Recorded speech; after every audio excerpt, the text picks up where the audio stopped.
এমন একটি আয়াতে কারিমা তেলাওয়াত করেছি, পৃথিবীর মধ্যে কাফের কুফফারদের সামনে যত আল্লাহর কালাম শোনানি হয়েছে, অনেক অনেক আয়াত আছে যে আয়াতে কারিমা শোনার সাথে সাথে কাফের কুফফাররা কালিমা পড়ে মুসলমান হয়ে গেছে। আল্লাহ তাবারক তাআলার কোরআনের এত মুজিজা, কিন্তু যে আয়াতে কারিমা আপনাদের সামনে তেলাওয়াত করেছে ওই আয়াতে কারিমা এত সংখ্যক মানুষ এই আয়াতে কারিমা শুনে কাফের কুফফাররা মুসলমান হয়েছে, অন্য কোন আয়াতে কারিমা শুনে এত কাফের কুফফাররা মুসলমান হয় নাই। তাহলে বড় মর্তবাপূর্ণ মর্যাদাপূর্ণ আয়াতে কারিমা আপনাদের সামনে আমি তেলাওয়াত করেছি।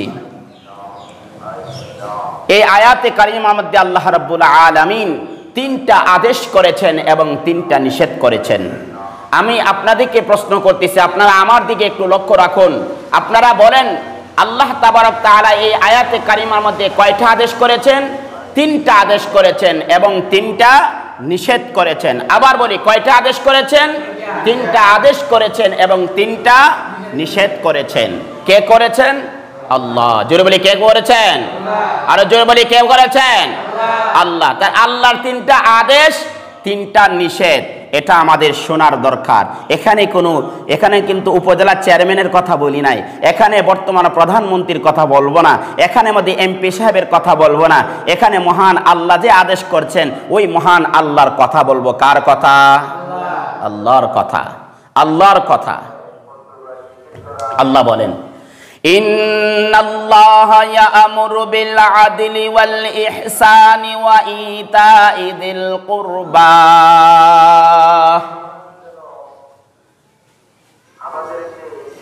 ইন্নাল্লাহা, নিশ্চয় আল্লাহ তাআলা 3টা আদেশ করেছেন। নিশ্চয় আল্লাহ তাআলা 3টি আদেশ করেছেন। এর মধ্যে প্রথম নম্বর আদেশ হলো ইয়া'মুরু বিল আদল, আদেশ করেছেন ইয়া'মুরু বিল আদল। 1 নম্বর আদেশ হলো আদল। আদল হম, ইনসাফ ওয়ালা হম। আল্লাহ রাব্বুল আলামিন বলেন 1 নম্বর আদেশ হলো ইনসাফ ওয়ালা হতে হবে, বেইনসাফ কহলা হওয়া যাবে না। ইনসাফ করতে হবে, মানুষের প্রতি ইনসাফ করতে হবে, ইনসাফ প্রতিষ্ঠিত করতে হবে। বাবা সন্তানের উপর ইনসাফ করতে হবে, সন্তান বাবার উপর ইনসাফ করতে হবে। নেতা জনগণের উপর ইনসাফ করতে হবে, জনগণ নেতার উপর ইনসাফ করতে হবে। মানুষের উপর ইনসাফ করতে হবে, ইনসাফ প্রতিষ্ঠিত করতে হবে। আমার কামলিওয়ালা নবীজি কেমন ইনসাফ প্রতিষ্ঠিত করেছেন? কামলিওয়ালা নবীজি ইনসাফ কেমন প্রতিষ্ঠিত করেছেন? আমার নবীজি যেমন ইনসাফ প্রতিষ্ঠিত করেছেন এই রকম ইনসাফ প্রতিষ্ঠিত দুনিয়ার আর কারো কাছে নাই। কামলিওয়ালা নবীর কাছে একটি বিচার দায় করা হলো, বিচারে নিয়ে আসা হলো।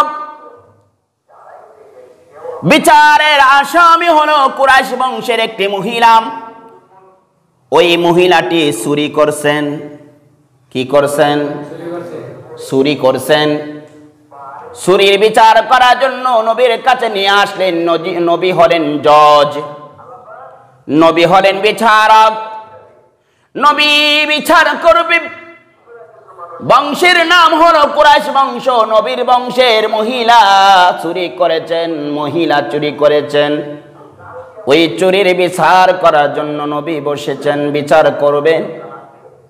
এমন সময়ে সাহাবায়ে কেরামরা একজন আরেকজনকে বলা বলি করেন, এ ভাই সাহাবী, আমার নবী তো জানে না ওই যে মহিলা চুরি করেছেন ওই মহিলাটা কোন বংশের মহিলা। ওই মহিলাটা তো কুরাইশ বংশের মহিলা। কেউ যদি নবীর কানে কানে বলতে পারতো, নবী হে, যেই মহিলার বিচার করবেন ওই মহিলা কুরাইশ বংশের, আপনি যদি ওই মহিলার চুরির কারণে হাত কেটে দেন তাহলে কুরাইশ বংশের বদনাম হবে।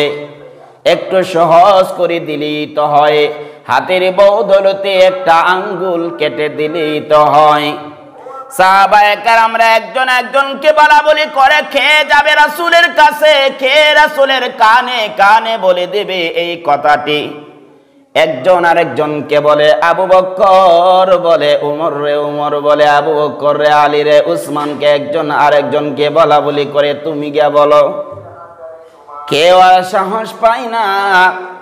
সাহাবাদের মধ্যে একজন জ্ঞানী গুণী সাহাবী ডেকে বলতেছেন, ও সাহাবারা, আমরা তো বুঝের মানুষ, আমরা যদি নবীরে বলি তাহলে নবী রাগান্বিত হয়ে যাবে। নবীর কাছে এই কথাগুলো আমরা বলতে পারবো না, তাহলে কি করা যায়? এমন একজন মানুষ নবীর কাছে যেতে হবে যে মানুষটা অবুঝ নিষ্পাপ।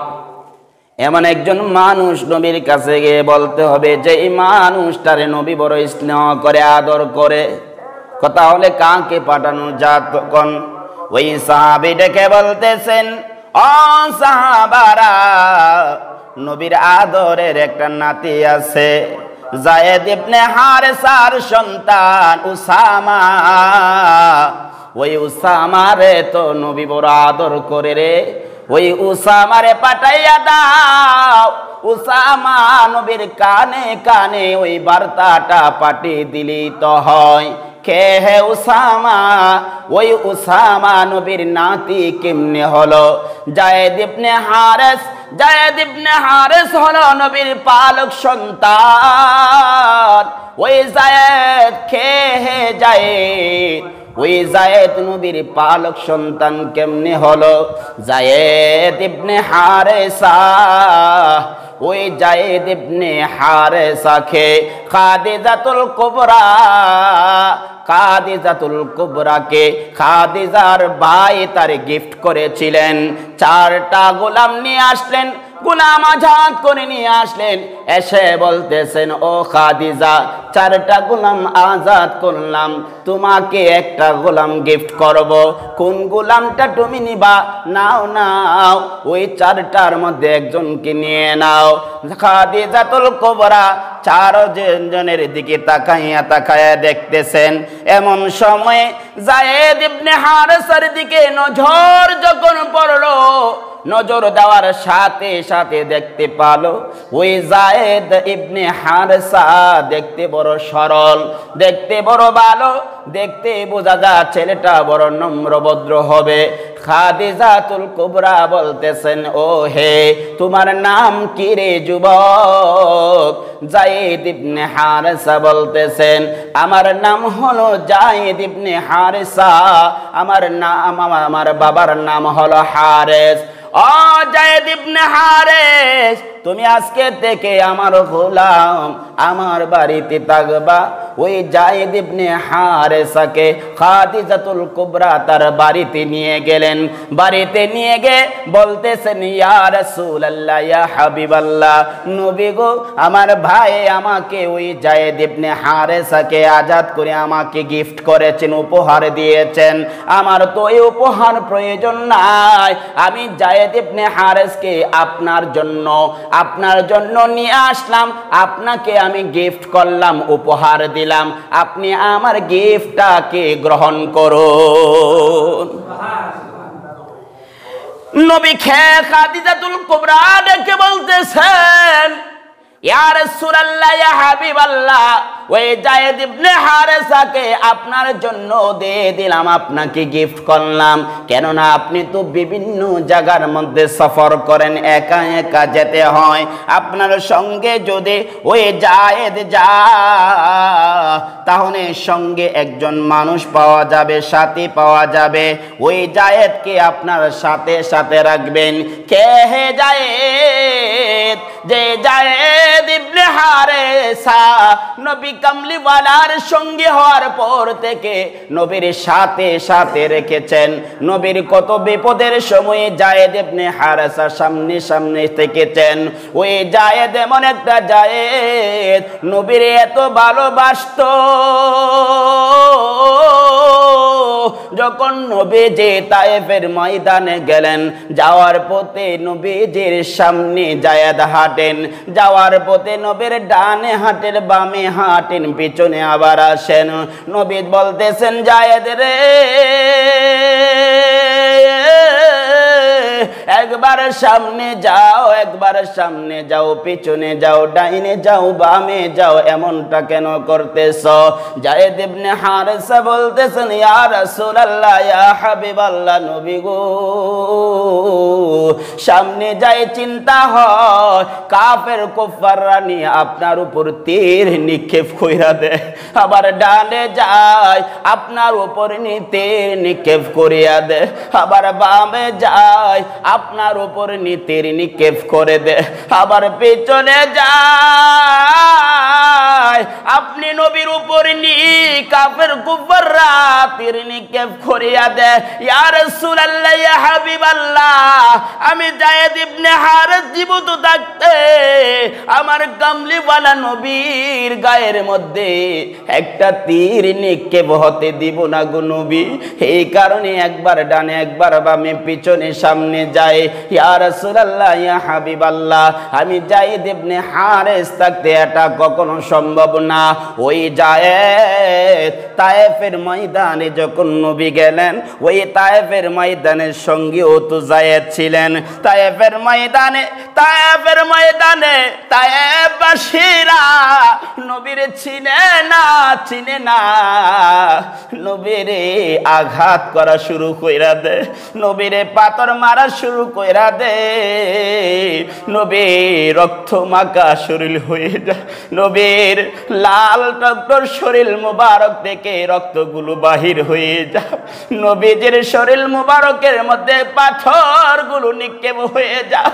যায়েদ ইবনে হারেস যখন পাথরের কণাগুলো সরায়া দেয় রে, সাথে সাথে নবীর শরীর মুবারক থেকে রক্ত মুবারক গুলো জর জর করে পড়া শুরু কইরা দেয়।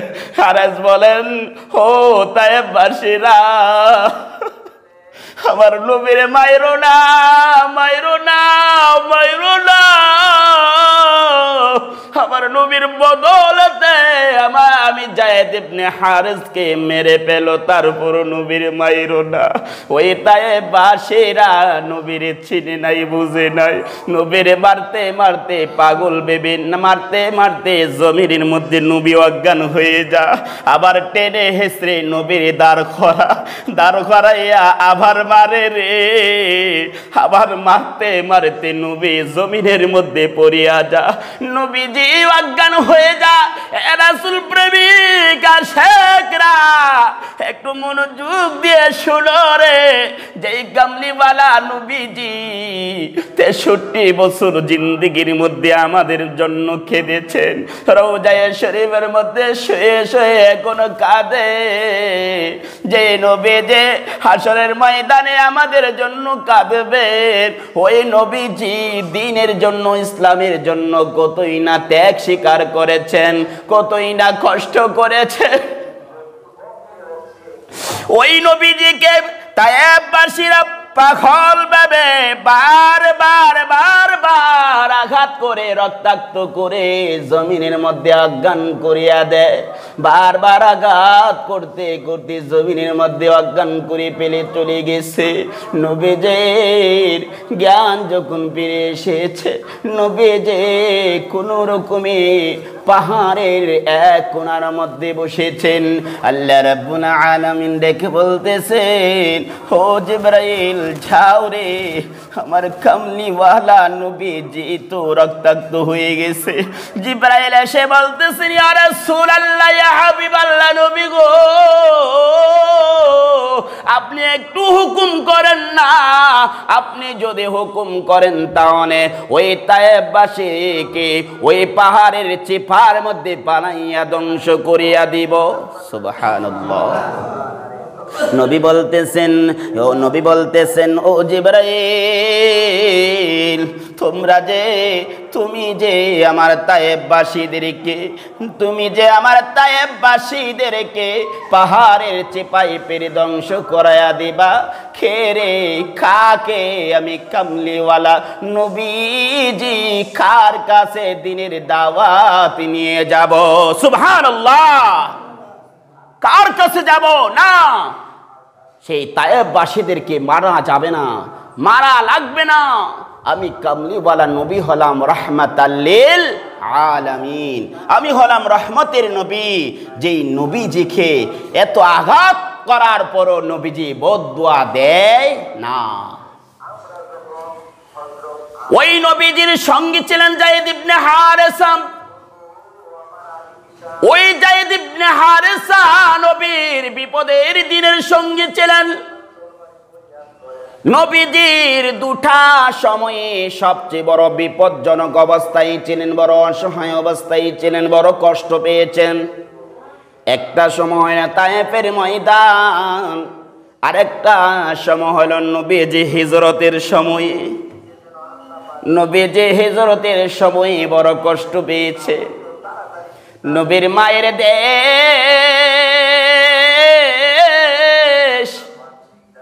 মক্কাকে ছেড়ে যখন নবী হিজরত করে, বারবার নবীর মায়ের দেশের দিকে বারবার তাকাইয়া বলে রে, আমার মায়ের দেশটা রে ছেড়ে যাইতে বড় কষ্ট হইতাছে।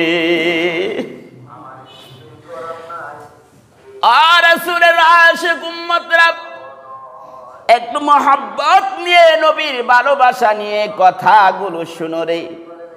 তোমরাও তো জানো, তোমরা নবীর আশিক, আমরাও নবীর আশিক।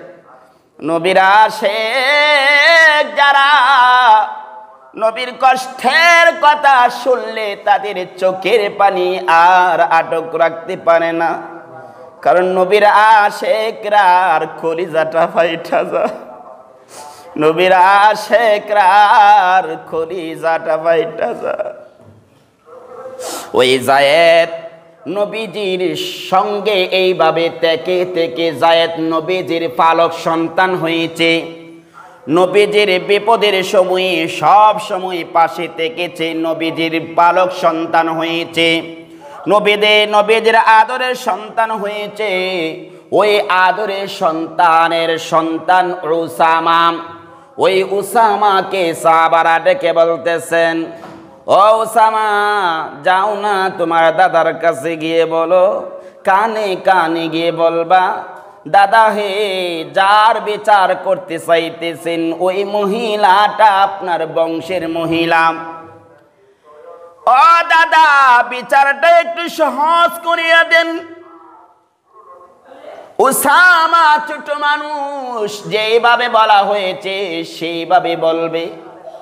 উসামা দৌড়াইয়া নবীর কাছে গেলেন। গিয়ে নবীজি এইভাবে হেলান দিয়ে বসে আছেন।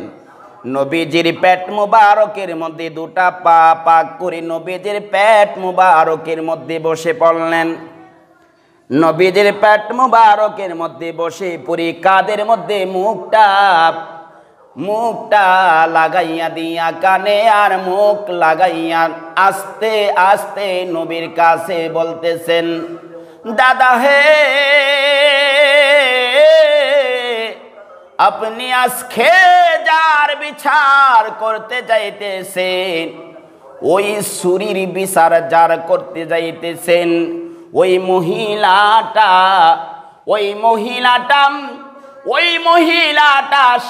কুরাইশ বংশের মহিলা। ওই মহিলাটা কুরাইশ বংশের মহিলা। আপনি বিচার করতে গিয়ে একটু বিচারটা সাধারণ করে দেন, বিচার করতে গিয়ে একটু হালকা করিয়ে দেন। বিচার করতে গিয়ে আপনি একটু বিচারটাকে একটু সহজ করিয়া দেন, তাহলে তো আপনার বংশের সম্মানটা বেঁচে যায়। কি করছেন? সুপারিশ করছেন।